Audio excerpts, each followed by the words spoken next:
사도행전 21장입니다. 1절부터 우리 12절까지 4절까지 내용인데요. 먼저 1절부터 3절까지 교독하고 시작하겠습니다. 우리가 그들을 작별하고 배를 타고 바로 고스로 가서 이튿날 로도에 이르러 거기서부터 바다라에 가서 베니게로 건너가는 배를 만나서 타고 가다가 3절 읽겠습니다. 시작. 구브로를 바라보고 이를 왼편에 두고 수리아로 항해하여 두로에서 상륙하니 거기서 배의 짐을 풀려 함이러라. 자, 1절 한번 보겠습니다. 우리가 그들을 작별하고 이제 에베소 성도들을 에베소 장로들을 밀레도에서 작별한 장면을 이야기합니다. 여기 작별이라는 단어가 나오는데요. 오늘 작별이라는 단어가 2번 나올 겁니다. 이 작별이라는 단어의 원어의 뜻은 여기에 사용된 단어의 원어의 뜻은 찢어 갈라놓는다라는 뜻입니다. 정말 바울을 에베소 장로들이 사랑했고요. 바울 역시 에베소의 성도들을 너무 사랑했습니다. 할 수만 있으면 함께 하고 싶지만 지금 갈라 찢어 놓는 그런 아픔을 겪으면서도 작별을 하고 있습니다. 사명을 위해서 걸어 나아가는 데에는 이와 같이 인간적인 이별의 감정도 참아내야 한다는 것을 보여주는데요. 어쨌든 밀레도에서 작별한 그들의 배는요, 고스를 거쳐 로도를 거쳐 바다라라는 곳에 이르게 되었고요. 2절에 보니까요, 거기서 다시 이제 배를 갈아탔는데 베니게 지역으로 건너가는 배를 탔습니다. 베니게는 성경에 보면 두로나 시돈 지역을 총칭하는 명칭인데요. 어쨌든 이 수리아 지역으로 지금 이제 수리아 지역으로 가는 배를 타가지고요. 3절 한번 보도록 하겠습니다. 구브로를 바라보고 이를 왼쪽에 두어 사이프러스 섬이 있는데 이것을 왼쪽에 두었다는 것은 구브로 밑쪽으로 내려갔다는 뜻이죠. 이것은 이제 지중해를 가로질러 간다는 뜻입니다.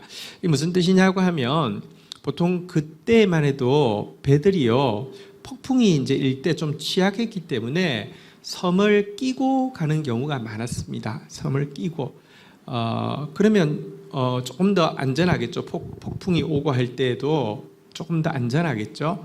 그런데 이 이제 왼편에 구브로를 두고 갔다는 것은 지중해를 가로질러서 간다는 뜻입니다. 날씨가 좀 좋았다는 뜻도 있고요. 또 시간을 많이 단축한다는 그런 뜻도 있겠습니다. 어쨌든 그렇게 해서 수리아의 두로라는 그러니까 베니게 지역 안에 있는 한 섬인 그 항구인데요. 두로에 먼저 일부의 짐을 하역하는 일 때문에 잠시 머무르게 되었는데요. 자, 4절 한번 보겠습니다. 약간 하어링이 좀 있습니다. 조금만 빼주시면 좋겠네. 4절 한번 보겠습니다. 같이 읽겠습니다. 시작. 제자들을 찾아 거기서 이레를 머물더니 그 제자들이 성령의 감동으로 바울들어 예루살렘에 들어가지 말라 하더라. 자, 두로에서 배가 7일 동안 머무르게 된 것입니다. 종착지는 이제 밑에 보면 톨레마이라는 곳이 아마 배의 종착지였던 것 같고요. 그러니까 바울이 한 일은 무엇이냐고 하면 제자들을 찾은 것입니다. 이 두로 지역에 있는 예수의 제자들을 찾아가서는요, 그들과 한 주간을 지내며 교제하는 장면이 나옵니다. 바울은 정말 성도의 교제에 굉장히 주안점을 두고 있었던 사람인 것을 알 수 있는데요. 그런데 그 제자들이 성령의 감동을 받아서 말했습니다. 예루살렘에 올라가지 마시라고 이렇게 권면을 하게 되었습니다. 어쨌든 그 제자들과 이제 여기서 찾아가서 만났다는 것을 보아서는, 그러니까 제자들이 많은 것도 아닌데 어쨌든 그곳에서 제자들과 교통을 하게 되었고요. 5절 같이 한번 보도록 하겠습니다. 5절, 6절 읽겠습니다. 시작. 이 여러 날을 지낸 후에 우리가 떠나갈새 그들이 다 그 처자와 함께 성밖까지 전송하거늘 우리가 바닷가에서 무릎을 꿇어 기도하고 6절 서로 작별한 후에 우리는 배에 오르고 그들은 집으로 돌아가니라. 자, 어쩌면 이들은 찾아서 만난 것으로 보아서는 소수이기도 하지만 또 잘 모르는 관계였을 수도 있습니다. 그러나 한 주간 주 안에서의 교제를 통하여서 헤어질 때의 모습은요, 피를 나눈 형제보다도 더 가까운 사이임을 보게 되고요. 이곳에서도 작별이라는 단어를 사용하고 있는데 작별은 앞에서도 말씀드렸지만 찢어 갈라놓다라는 뜻입니다. 어쨌든 그 헤어짐을 너무너무 아쉬워하면서도 헤어질 수밖에 없었던 그런 모습을 보여주고 있습니다. 사명을 위해서는요, 정말 인간적인, 감정적인 이런 이별의 슬픔도 감수해야 되는 것이 우리가 걸어가고 있는 사명의 길인 것입니다. 자, 이렇게 두로에서 이제 다시 배가 출발해서 최종 종착지를 향해 가는데요. 7절 한번 보도록 하겠습니다. 같이 읽겠습니다. 시작. 두로를 떠나 항해를 다 마치고 돌레마이에 이르러 형제들에게 안부를 묻고 그들과 함께 하루를 있다가. 자, 이제 이 배가 워낙 베니게 지역으로 오는 거였는데요. 두로도 베니게 지역인데 최종 종착지는 아니었던 것 같습니다. 아마 돌레마이가 최종 종착지였던 것 같고요. 이곳에 이제 해서 이 배의 항해는 끝이 났습니다. 자, 그런데 돌레마이에 이르렀을 때도 여기 보니까 또 그 특징적인 표현이 있죠. 한번 따라하겠습니다. 형제들에게 안부를 묻고 그들과 함께 하루를 있다가, 여기는 하루밖에 안 되지만 그곳에서도 형제들 찾아서 안부를 묻고 또 그들과 하루를 지내고 있는 장면을 보게 됩니다. 정말로 바울은요, 가는 곳마다 믿음의 지체들을 찾아서 성도의 교제를 나누는 것에 너무너무 주안점을 두고 있었던 것을 보게 됩니다. 왜냐고 하면 성도의 교제는요, 사실 바울에게는 너무 큰 기쁨의 파워뱅커였고 또 능력의 파워뱅크였기 때문입니다. 성경에 보면 바울은 빌립보 성도들을 향해서 우리 또 믿음의 지체들을 향해서 이렇게 고백하고 있습니다. 한번 따라하겠습니다. 나의 사랑하고 사모하는 형제들, 나의 기쁨이요 멸육 아닌 사랑하는 자들아. 성도들을 향해서 나의 사랑하고 사모하는 형제라고, 나의 기쁨이고 멸육 아닌 사랑하는 자들이라고 부르고 있습니다. 그래서 그는 성도의 교제에 정말 힘을 썼습니다. 또 우리 전도서 4장 12절 볼까요? 성도의 교제가 왜 중요합니까? 성도가 왜 함께 해야 합니까? 같이 읽겠습니다. 시작. 한 사람이면 패하겠거니와 두 사람이면 맞설 수 있나니 세 겹줄은 쉽게 끊어지지 아니하느니라. 여러분, 한 가지 꼭 기억해야 합니다. 한번 따라하겠습니다. 한 사람이면 패하겠거니와. 이 말은 패할 수 있다는 말이 아니라 패한다는 말로 되어 있습니다. 굉장히 중요합니다. 우리가요, 아무리 신앙이 투철해도요, 혼자만 있으면요, 패하게 돼 있습니다. 사단은요, 내가 아무리 대단한 사람처럼 보여도요, 나 한 사람에 대해서는 쫄지 않습니다. 인간은요, 생각보다 약하고요, 또 생각보다 죄성이 있기 때문에 한 사람 무너뜨리는 것은 사단에게 일도 아닙니다. 그런데요, 성도의 교제, 다시 말하면 두세 사람이 주의 이름으로 모인 교회 공동체는 사단이 무서워합니다. 권지현이 좀 이렇게 요즘 좀 할 것 같아서 이렇게 사단이 와서 공격을 하면요, 첫 번째 공격, 두 번째 공격, 세 번째 공격, 네 번째 공격, 글쎄요, 한 다섯 번째까지 막 이렇게 5가지 덫을 놓아가지고요 공격하면 제가 견딜까요? 넘어집니다. 사단한테 나 아무것도 아닙니다.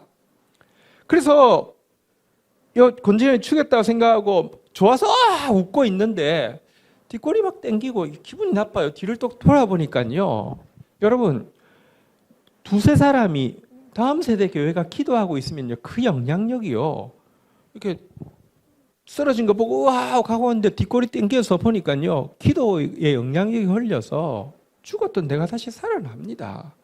그러니까 사단이요, 무서워하는 것은 성도의 교제를 무서워하지 한 사람의 영역을 무서워하지 않습니다. 그래서 두세 사람이 내 이름으로 모여 기도하는 세 겹줄은 쉽게 끊어지지 않는다 그랬습니다. 이걸 알기 때문에 바울은요, 가는 곳마다 성도의 교제를 사모하고 성도의 교제를 찾고 또 성도의 교제 공동체를 만들고 있었던 것입니다. 여러분, 오늘날 다 이제 개인주의적인 시대이기 때문에 신앙생활도 개인주의적으로 합니다. 게다가 지금 우리가 처해 있는 비대면 상황은 더더구나 이것을 이렇게 잘 이렇게 합리화시켜 주기도 하고 강화시켜 주기도 합니다. 근데 꼭 기억하십시오. 여러분 개인적인 신앙으로 내가 내 취향에 맞는 설교를 이제 그냥 골라 듣고 그래서 이제는 뭐 내 교회 너 교회도 없이 그냥 서핑하면서 다니는 사람들도 많습니다. 그래 가지고는요, 여러분 키는 높일 수 있을지 모르지만 여러분의 삶은 변하지 않습니다. 사단은 그런 신자들은 무서워하지 않습니다. 두세 사람이 내 이름으로 모여 교제의 방법으로 온라인을 쓸 수밖에 없는 것은 괜찮지만 교제하지 않고 나 개인적으로 신앙생활 할 수 있다고 생각하는 것만큼 여러분 사단의 밥이 되기가 쉬운 존재가 없다는 것을 꼭 기억해야 합니다. 바울도 가는 곳마다 오늘 우리가 보았지 않습니까? 두레에서도 톨레마이에서도 계속 형제를 찾아 교제하고 있는 모습 보십시오. 교제에 힘쓰는 우리 공동체가 되고요. 우리 지금 비대면 시대지만 할 수 있는 방법을 최선을 다해서 서로 믿음의 교제를 하여서 참된 기쁨을 얻고 또 참된 능력을 얻는 저와 여러분들 되기를 주의 이름으로 축원드립니다. 자, 한번 이어지는 내용을 보도록 하겠습니다. 8절, 9절 보겠습니다. 그 이튿날 떠나 가이사라에 이르러 7 집사 중 하나인 전도자 빌립의 집에 들어가서 머무니라. 9절 읽겠습니다. 시작. 그에게 딸 넷이 있으니 처녀로 예언하는 자라. 자, 그리고는 톨레마이에서 가이사라까지는 아마도 이제 배에서 내렸기 때문에 가이사라 역시 항구이긴 하지만 아마 이렇게 걸어서 갔을 수도 있고요. 뭐 교통편이 안 나오는 거 보니까 걸어서 갔을 수도 있고 혹은 뭐 또 다른 배를 바꾸어 타고 갈 수도 있습니다. 어쨌든 이제 가이사라에 도착을 하게 되었는데요. 지금 바울이 실은 밀레도에서 에베소 장로들을 만났던 이유는 시간을 단축하기 위함이었죠. 유월절은 지났는데 오술절 전에 도착하려고 애를 썼는데 시간을 단축하려고 애쓴 것도 있고 또 지중해가 바람이 편해서 가로질러서 오면서 시간을 많이 단축한 것도 있고 해가지고 가이사라에 도착했을 때는 여유가 좀 있어서 그냥 그곳에서 좀 여러 날을 머무르게 되었다라고 되어 있고요. 이 빌립은 초대교회 7 집사 중에 한 사람이고요. 전도자였는데 이 가이사라에서 자리를 잡고 있었던 것 같습니다. 교회 지도자였겠죠. 그리고 그에게는 처녀인 4딸이 있었는데 모두 예언하는 자다라고 되어 있습니다. 여기서 이제 초대교회의 예언에 대해서 한번 좀 생각하는 시간을 가지도록 하겠습니다. 초대교회의 예언. 여러분 초대교회에서 가장 부각되는 2가지 은사는 방언과 예언이었습니다. 이것은 고린도전서를 보면 자세히 나옵니다. 방언과 예언에 대해서 이제 은사장인 고린도전서 12장이 지나고 나서 은사를 구하는 자세로서 사랑에 대해서 이야기하고 나서 14장부터 보면 방언과 예언을 비교하면서 자세히 설명하고 있습니다.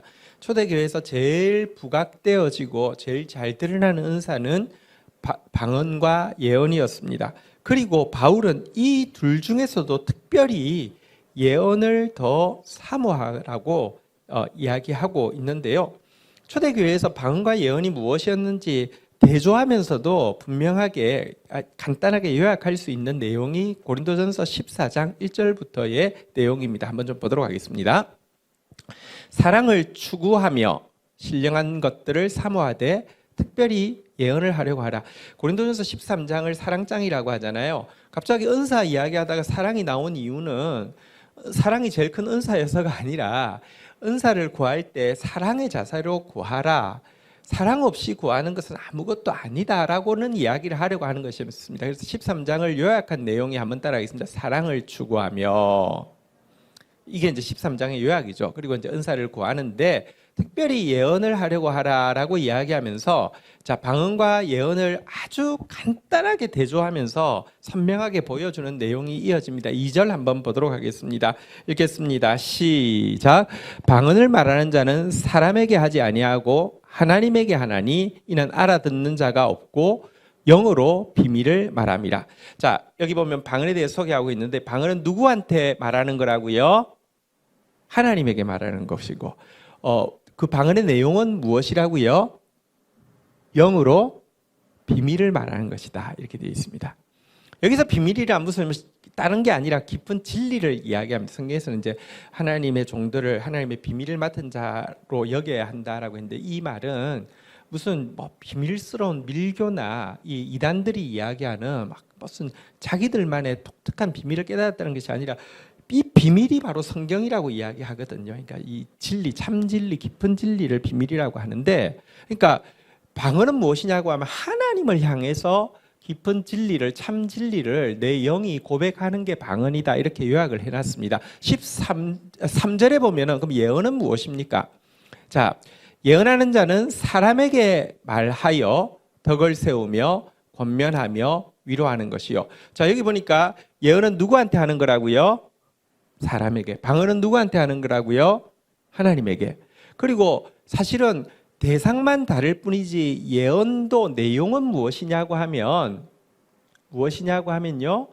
영으로 진리를 영으로 비밀을 말하는 것이다는 내용은 같은데, 그 결과 공동체에 덕을 끼치고 권면과 위로를 주는 것이다라고 이야기하고 있는 겁니다. 4절 보면 조금 더 정확하게 알게 됩니다.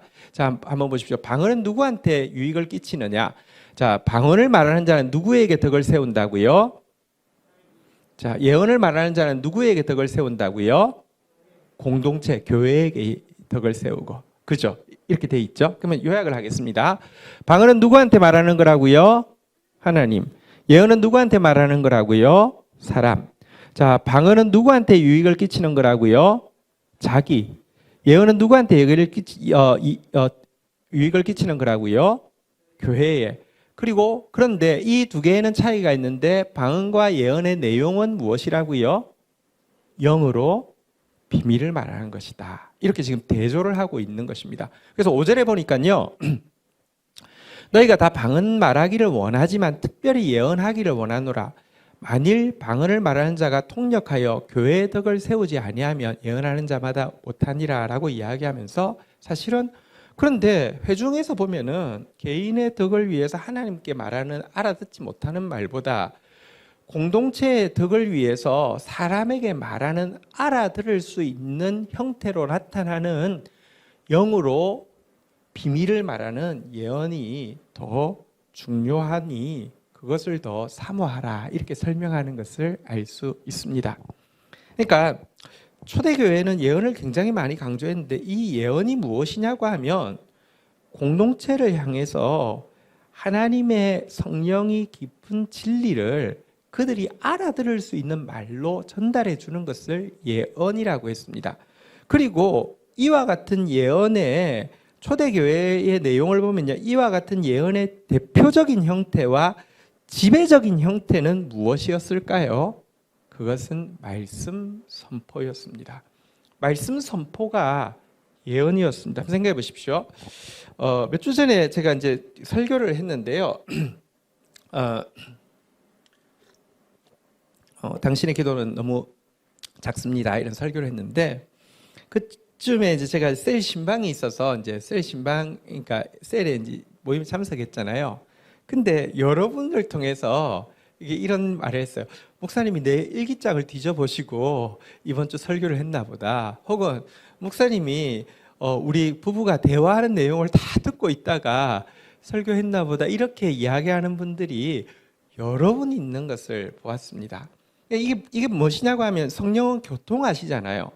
예배 시간에, 말씀이 선포되는 시간에 각자에게 하나님이 그 사람이 이해할 수 있도록, 그 사람 이야기인 것처럼, 마치 나 하나 듣는 것처럼 말씀이 전달되게 하는 것을, 영으로 비밀을 말하는 것을 예언의 아주 그 대표적이면서도 지배적인 형태라는 것입니다. 실제 신약성경에 나오는 예언이라는 말은요, 거의 설교라고 바꾸어도 한 90% 정도가, 그러니까 이 진리 자체를 선포하는 것, 캐리그마하는 것을 예언이라고 하고 있음을 보게 됩니다.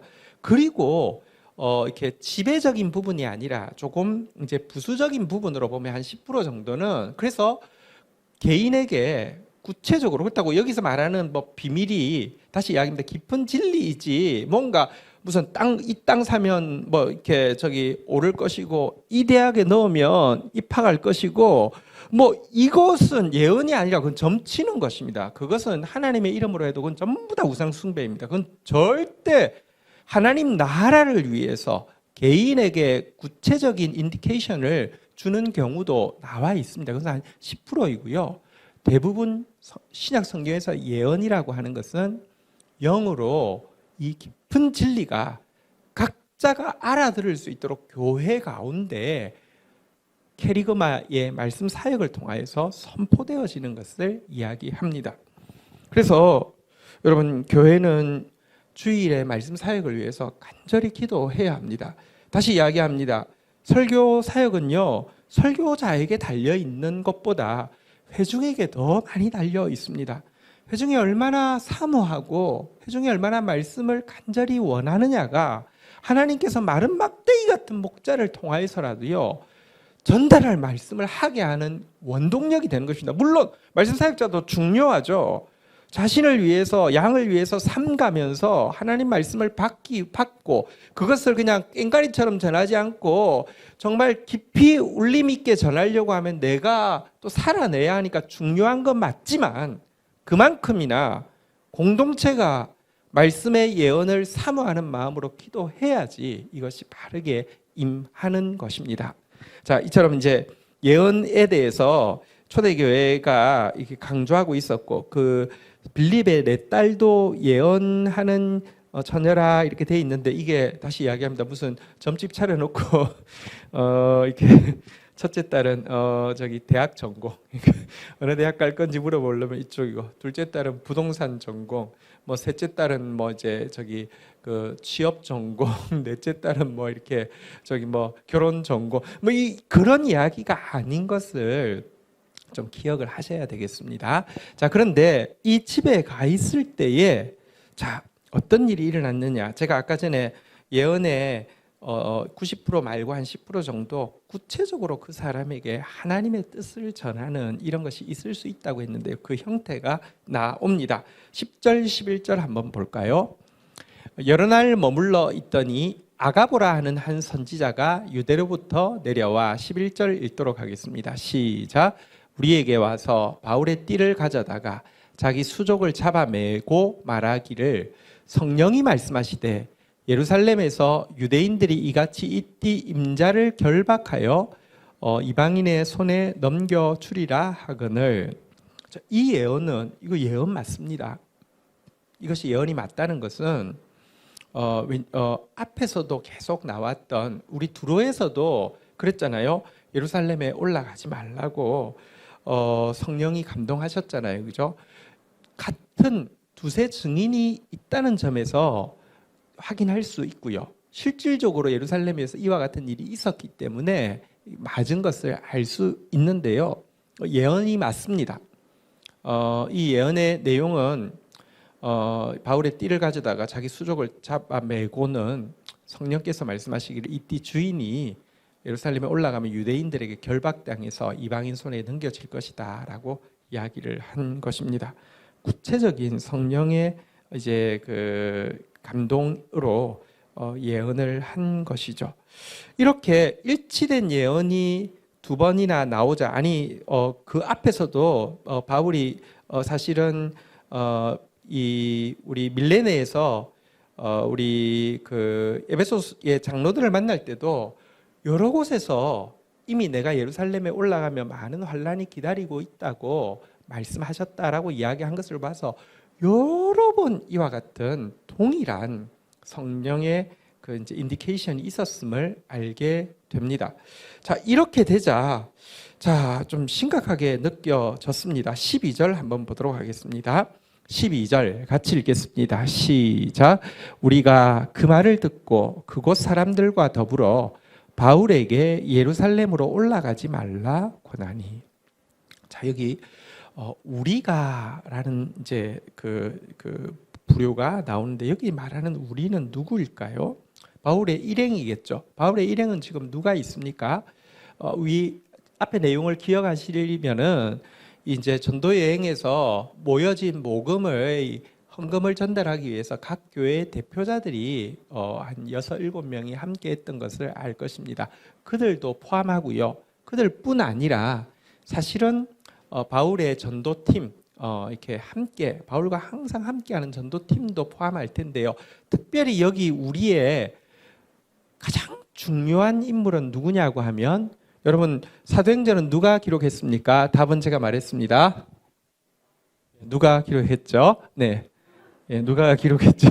예, 누가가 들어 있습니다. 그렇죠? 우리가 그 말을 듣고 그곳 사람들과 더불어 바울에게 말했다고 하면 이 우리 안에는 지금 누가는 기록자인데 자기는 말 안 했으면 우리라고는 이야기하지 않았겠죠. 누구가 이야기했다고 할 텐데 우리가 이야기했다고 하면 기록자인 자신도 포함한다는 뜻이죠.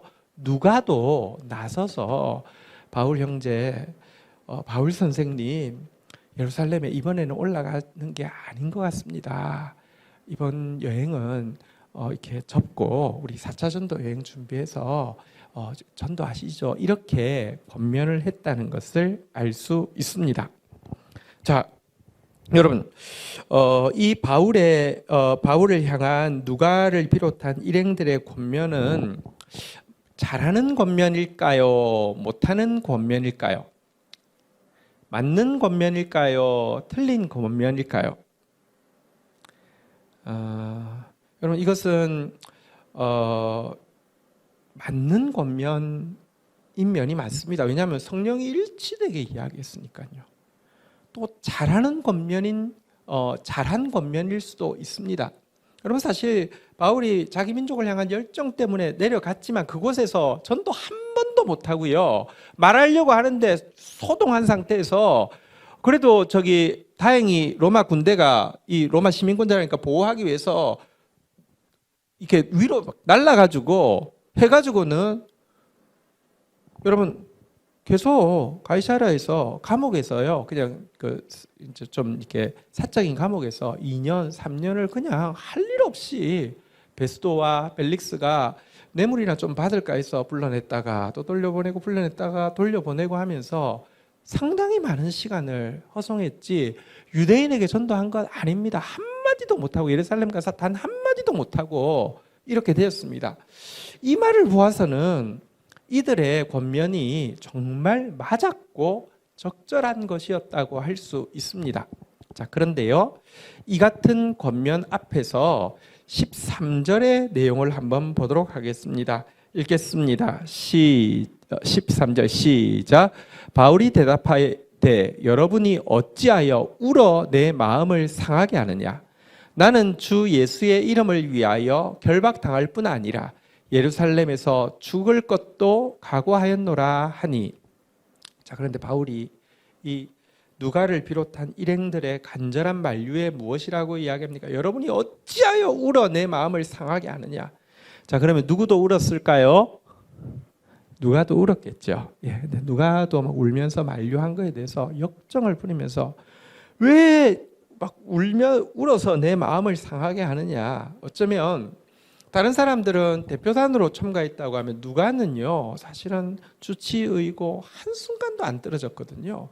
진짜 신뢰하는 동력자인데 이 사람마저 우니까 마음이 엄청 상했나 봐요. 누가 너만큼은 나를 이해할 줄 아는데 너까지 울어서 나를 만류하니 너무 속상한다라고 이야기하면서 하는 말이, 나는 주 예수의 이름을 위하여서 결박당하는 것뿐 아니라 죽어도, 예루살렘에서 죽어도 상관이 없는데 왜 그 각오하고 있는데 왜 너까지 내 마음을 모르고 울어서 내 마음을 상하게 하느냐, 이렇게 이제 그 역정을 부리고 있습니다. 자, 그런데요, 이 역정 앞에서 누가의 마음은 어땠을까, 이런 생각을 혹시 해보셨습니까? 저는 사실은 이 본문을 보면서 누가가 참 어땠을까 이런 생각을 좀 많이 하게 되었습니다. 왜냐하고 하면 누가는 직업이 의사이기 때문에 대단히 이렇게 뭐랄까요, 좀 분명한 사람이죠. 이렇게 약을 이걸 쓸까요? 글쎄요. 지금 제가 상태가 어떨까요? 글쎄요. 좀 안 좋은 거 뭐 이런 거 써도 이런 거 써도 돼요. 글쎄요. 이러면 안 되잖아요. 그죠? 정확해야 되잖아요. 누가는 대단히 분석적인 사람이고 대단히 논리적인 사람입니다.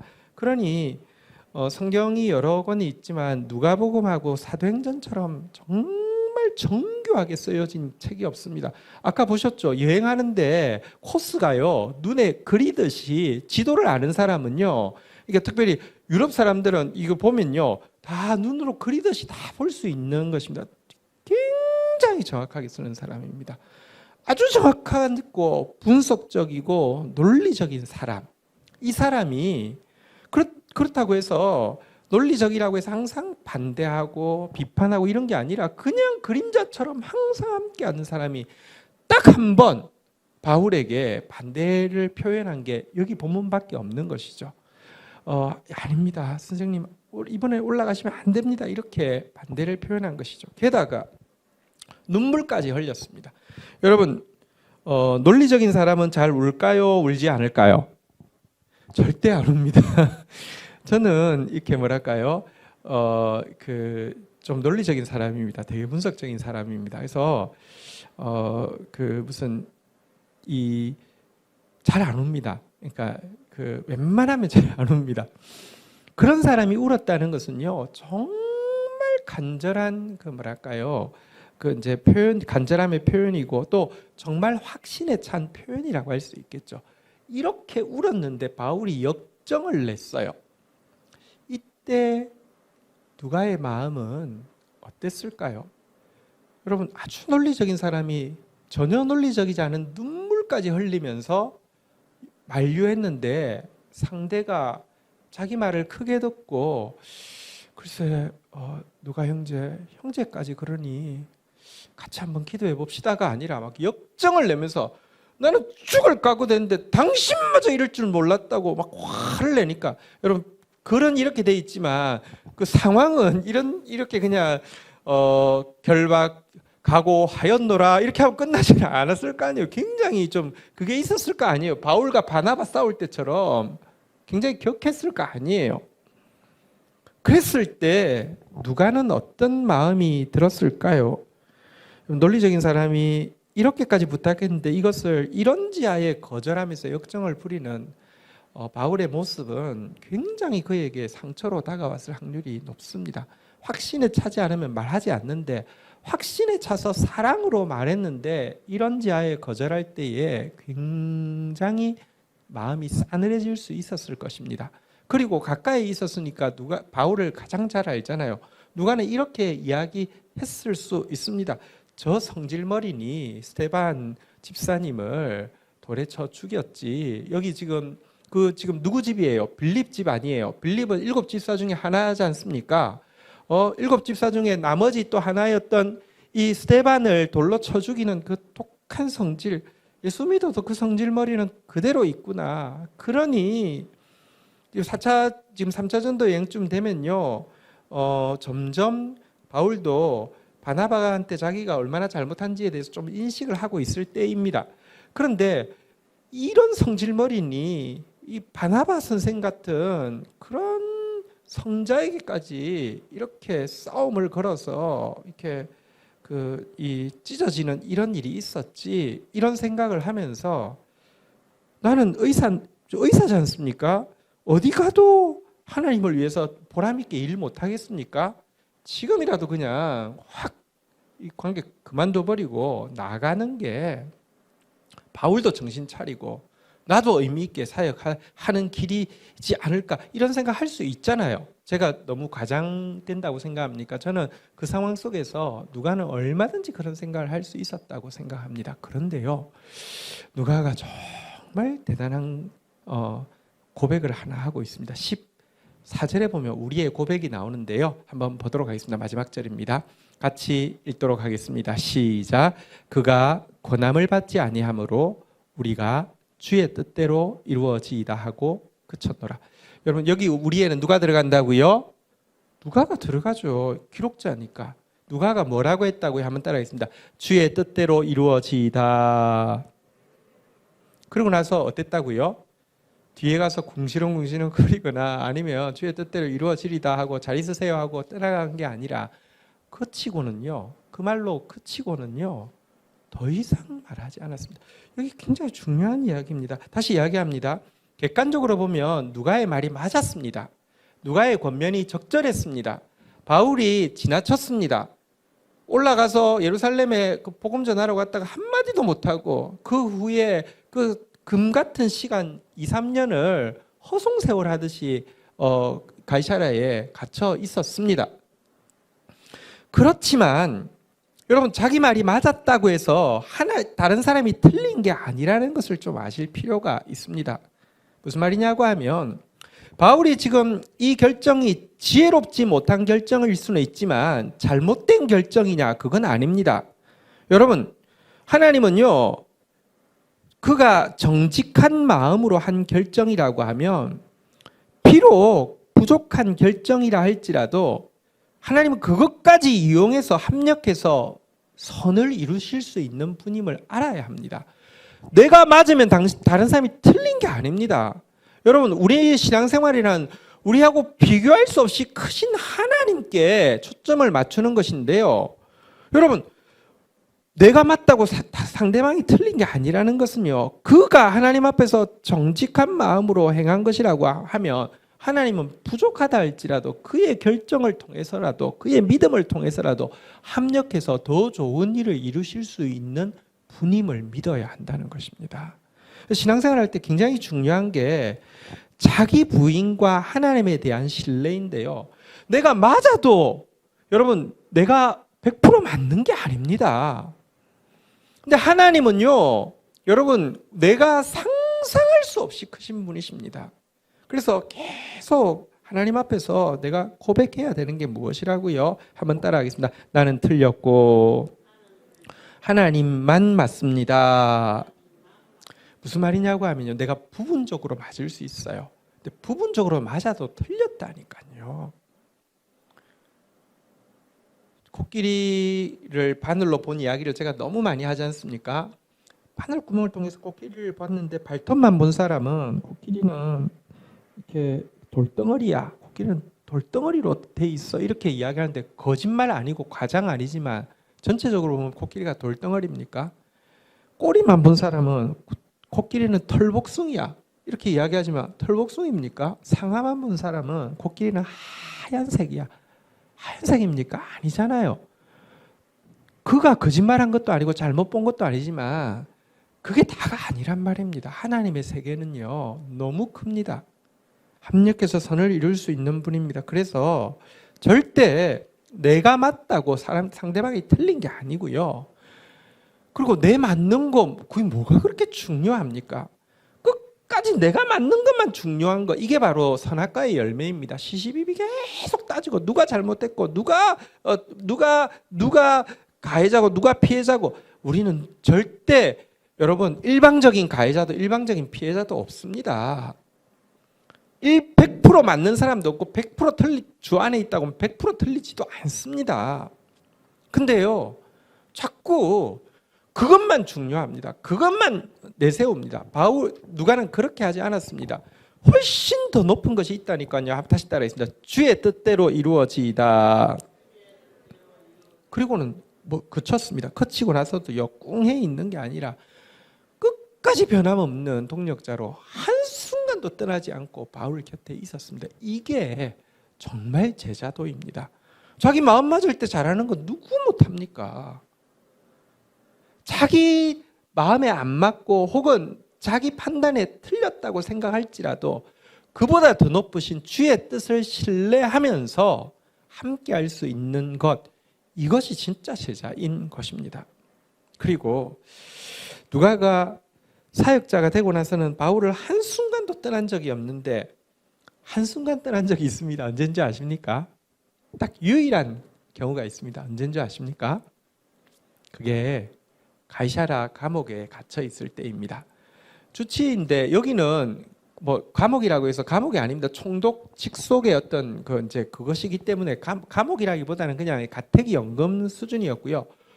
병 고칠 일도 없어요. 이거는 너무 안전하고 너무 쾌적한 상황이었어요.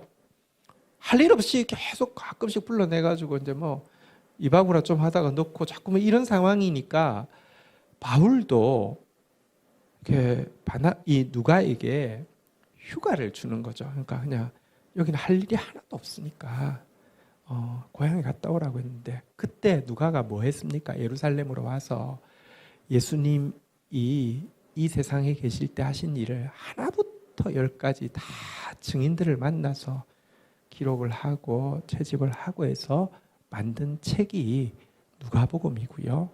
그리고 또 이제 사도행전으로 이어지게 되죠. 그러니까 사실은 누가복음이 나올 수 있었던 것은 바울이 가이사라에 갇히지 않았다고 하면, 다시 말하면 예루살렘에 고집 피우고 올라가지 않았다고 하면 누가복음이 나올 수 없었던 것입니다. 하나님은 합력해서 선을 이루시는 분이십니다.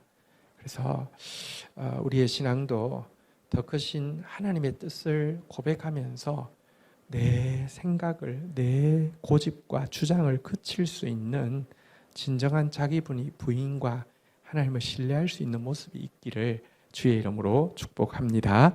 자, 우리 읽었던 내용 가지고 우리 같이 한번 찬양하고 또 주님 앞에 나아가서 기도하는 시간 가지도록 하겠습니다.